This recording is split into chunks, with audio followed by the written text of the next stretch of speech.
Sama-sama menangis Ria Ricis dan Teuku Ryan saat mediasi, ternyata ada yang kukuh tetap ingin bercerai.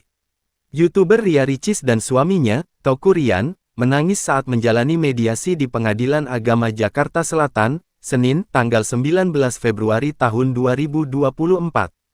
Saat selesai mediasi, Ria Ricis tampak menunduk dan enggan mengeluarkan sepatah kata pun saat diberondong pertanyaan dari awak media. Dia tampak keluar terpisah dengan Teuku Ryan. Teuku Ryan juga terlihat keluar dari ruang persidangan dengan mata yang sembab. Sembari memegang tasbih, Ryan mengucapkan terima kasih ke awak media dan juga pada manajernya yang sudah menemani istrinya selama di persidangan. Saat ditanya awak media soal menangis bersama Ricis, Teuku Ryan tak mengelak. Apa-apa lagi ya, intinya itu aja. Apa? Sempet nangis, matanya sembab. Mungkin dong gak ketawa-ketawa di dalam. Iya. Berarti tadi nangis bareng sama Icis juga berarti? Mohon doanya aja ya Mbak ya, jadi saya